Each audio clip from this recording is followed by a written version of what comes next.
ارے بھئی کیا پورا انکار کرنا اپنی زندگی کا مقصد بنائے بیٹھے ہیں؟ بڑے بڑے بزرگوں کے عقیدے ہیں، 1400 سال کی تاریخ قرآن و حدیث کے ساتھ سے لے کے آج تک گواہ ہے، عظمت انبیاء پر، عظمت رسول پر، عظمت اہل بیت پر، عظمت صحابہ پر، عظمت اولیاء پر۔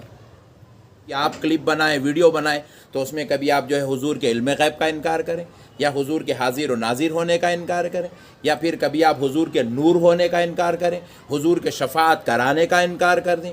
کیا آپ اپنی پوری محنت اسی پہ صرف کرنا چاہتے ہیں؟ کیوں یہ سوال پیدا ہو رہا ہے کہ حضور صلی اللہ علیہ وسلم نور ہیں یا نہیں ہیں؟ کیونکہ آپ نے ایسی گفتگو کی ہے، امت کے بیچ میں یہ اختلاف برپا ہوا ہے، امت اس بات میں تشویش میں مبتلا ہوئی حضور صلی اللہ علیہ وسلم نور ہیں یا نہیں ہیں۔ دیکھیے، حضور صلی اللہ علیہ وسلم کا نور ہونا قرآن سے ثابت ہے۔ سبحان اللہ۔ ہمارے عقائد اہل سنت والجماعت کے مطابق حضور صلی اللہ علیہ وسلم کو نور ماننا ہی ماننا ہے۔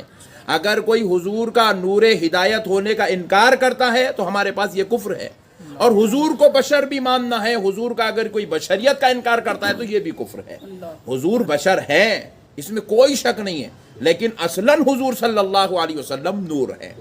حضور بشر کیوں ہیں؟ اس لیے بشر ہیں کہ اگر اللہ تبارک و تعالی حضور کو نور کی شکل میں دنیا میں بھیج دیتا تو کون حضور کے پاس بیٹھ سکتا تھا؟ کون حضور سے اخلاق سیکھ سکتا تھا؟ کون حضور صلی اللہ علیہ وسلم کی جو ہے تربیت سے فیضیاب ہوتا؟ کون آپ سے اکتساب فیض کرتا؟ کون آپ سے جو ہے نعمتوں سے، آپ کے جو ہے تعلیمات سے مالا مال ہوتا؟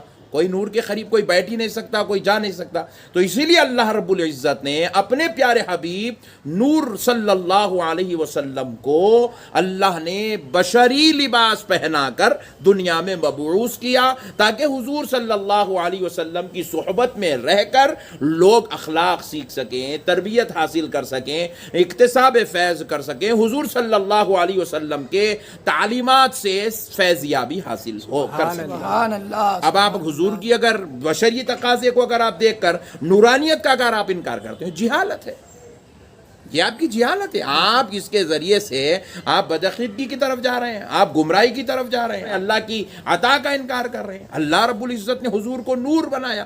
اب دیکھیے قرآن پاک اللہ تعالیٰ خود ارشاد فرماتا ہے، قد جاءکم من اللہ نور و کتاب مبین۔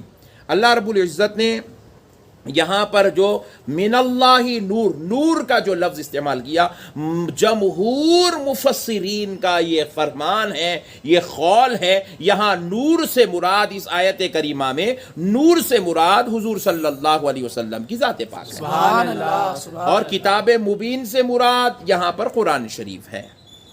اب جمہور مفسرین، اب آپ مفسرین کی بات کو بھی چھوڑ دیں گے، 1400 سال کے سارے مفسرین کی بات کا انکار کر دیں گے، آپ اپنی جو ہے جہالت کو مسلط کر دیں گے اپنے ویڈیو کلپس کے ذریعے سے، اپنی سوشل میڈیا کے ذریعے سے آپ نوجوان نسل کو گمراہ کریں گے، ان کے عقائد کے ساتھ آپ کھلواڑ کریں گے، ان کے عقائد کو بگاڑنے کی کوشش کریں گے، تو پھر کیا ہوگا؟ مذہب کا کیا ہوگا؟ اسلام کا کیا ہوگا؟ دین کا کیا ہوگا؟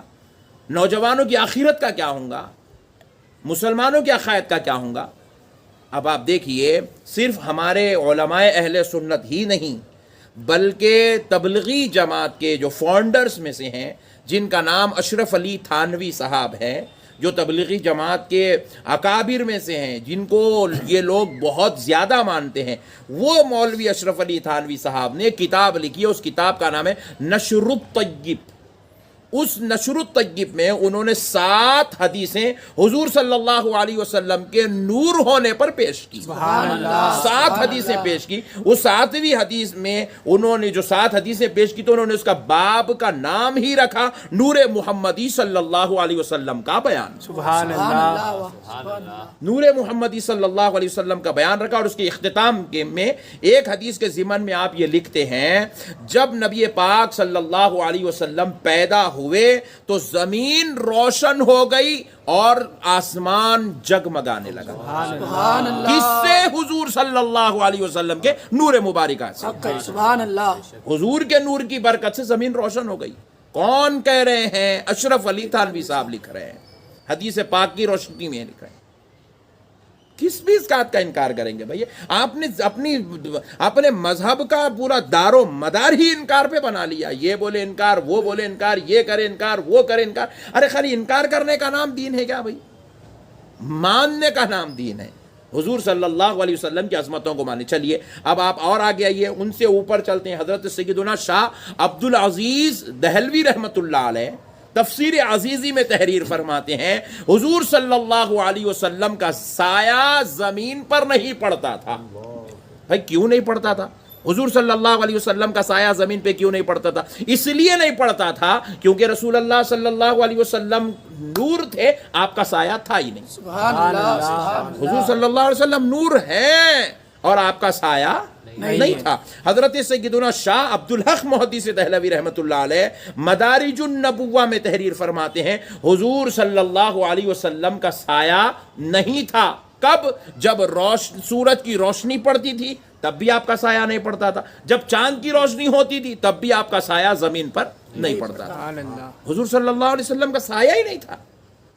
سایہ نہیں تھا رسول پاک علیہ السلام کا. نقشبندیہ سلسلے کے امام ہیں حضرت سیدنا مجدد الفسانی امام ربانی شیخ احمد سرہندی رحمۃ اللہ علیہ.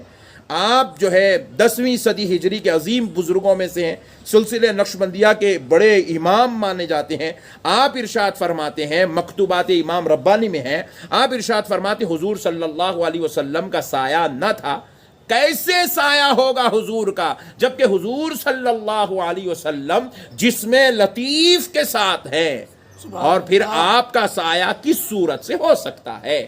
یہ امام ربانی کا قول ہے. پھر آگے ارشاد فرماتے ہیں جب حضور صلی اللہ علیہ وسلم کا سایہ نہیں تھا تو پھر کیسے ان کے رب کا سایہ ہو سکتا ہے؟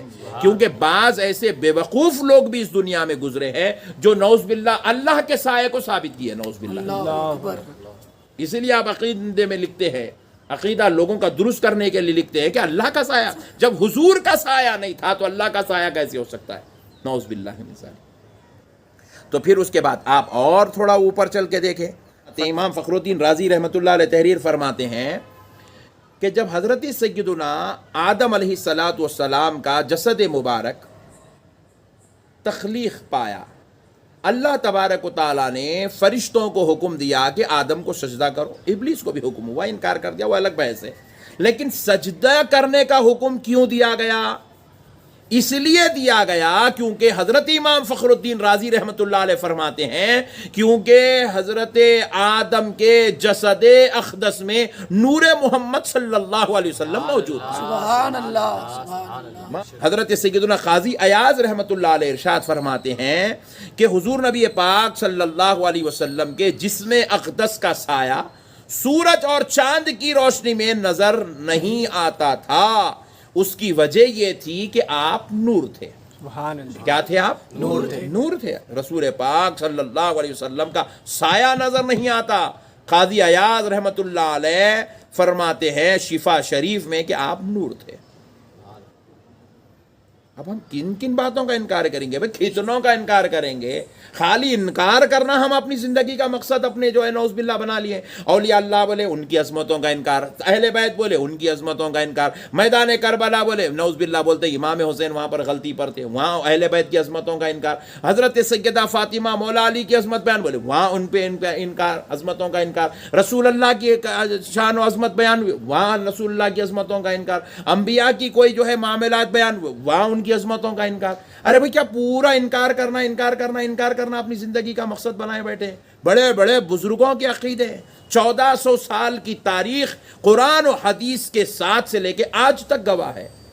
عظمت انبیاء پر، عظمت رسول پر، عظمت اہل بیت پر، عظمت صحابہ پر، عظمت اولیاء پر. اور تھوڑا اوپر چل کے دیکھیے حضرت سیدنا زکوان رحمت اللہ تعالی، یہ تابعی ہے، یہ بیان کرتے ہیں، اس کو حکیم ترمذی نے روایت کیا ہے. فرماتے ہیں بے شک رسول اللہ صلی اللہ علیہ وسلم کے جسم پر نور کا سایہ سورج اور چاند کی روشنی میں نظر نہیں آتا تھا. جب سورج نکلا، چاند نکل رہا ہے، اس وقت رسول اللہ کا سایہ نظر نہیں آتا۔ یہ کس کا عقیدہ ہے؟ تابعی کا عقیدہ ہے۔ یہ کس کا فرمان ہے؟ تابعی کا فرمان ہے۔ کون نقل کر رہے ہیں؟ حکیم ترمذی نقل کر رہے ہیں۔ کہاں نقل کر رہے ہیں؟ قصائص کبریٰ میں۔ اور اوپر چلیے، امام نصفی تفسیر مدارک میں تحریر فرماتی، یہ وہ کتاب ہے جو صرف اہل سنت والجماعت ہی نہیں بلکہ دیگر مکاتب فکر کے مدرسوں میں، جامعات میں یہ کتاب پڑھائی جاتی ہے۔ تفسیر مدارک، جتنے لوگوں کے ساتھ مولوی صاحب، مولانا صاحب، علامہ صاحب، حضرت صاحب، قبلہ جی، پیر جی لکھا ہوا ہوتا ہے، اگر وہ مولانا علامہ صاحب ہوتے ہیں وہ تفسیر مدارک سے ان کو گزرنا پڑتا ہے۔ یہ وہ جامع کتب میں سے ایک کتاب ہے۔ پھر آپ دیکھیے، اب تفسیر مدارک میں امام نصفی اپنا عقیدہ حضرت سیدنا عثمان رضی اللہ تعالیٰ عنہ کے حوالے سے بیان کرتے ہیں کہ حضرت سیدنا عثمان رضی اللہ عنہ نے حضور صلی اللہ علیہ وسلم سے عرض کیا کہ اللہ تعالیٰ نے آپ کا سایہ زمین پہ پڑنے نہیں دیتا، اس لیے پڑھنے نہیں دیتا تاکہ لوگوں کے قدم کہیں آپ کے سائے پر نہ پڑ جائے، تاکہ کہیں لوگوں کے قدم آپ کے سائے پر نہ پڑ جائے، کہیں کسی انسان کے قدم آپ کے سائے پر نہ پڑ جائے۔ اللہ اکبر۔ اسی لیے اللہ نے اپنے حبیب کی ذات کو سائے سے محفوظ کر دیا۔ اب پھر اور اوپر چلتے ہیں، پوری 1400 سال کی تاریخ بتا رہے ہیں ہم آپ کو، اور اوپر چلتے ہیں۔ حضرت آمنہ رضی اللہ تعالی عنہ جو رسول اللہ صلی اللہ علیہ وسلم کی والدہ محترمہ ہے، والدہ ماجدہ ہے، آپ بیان کرتی ہیں فَلَمَّا فَصَلَ مِنِّي خَرَجَ نُور أَضَاءَ لَهُ مَا بَيْنَ الْمَشْرِقِ إِلَى الْمَغْرِبِ، فرماتی ہیں میرا لخت جگر نور نظر مجھ سے الگ ہوا، یعنی کہ یہ پیدا ہوا تو فرماتے ہیں اس کے ساتھ ایک نور نکلا جس سے مشرق تا مغرب روشنی پھیل گئی۔ سبحان اللہ۔ کون کہہ رہی ہیں؟ حضرت آمنہ۔ اس کو روایت کون کر رہے ہیں اس حدیث پاک کو؟ حضرت سیدنا عبداللہ ابن عباس نقل فرما رہے ہیں۔ سبحان بھائی جب اللہ ہو کر اپنے حبیب کو مرتبہ دے، عزت دے، شان دے، رتبے دے، مقام دے، فضیلت دے، پھر ہم غلام ہو کر ماننے میں جھگڑا کس بات کا ہے؟ مان لینا اسی کا نام ایمان ہے۔ انکار کر دینا، جو چیزیں قرآن و حدیث سے ثابت ہیں ان کا انکار بعض صورتوں میں کفر کے درجے میں چلا جاتا ہے۔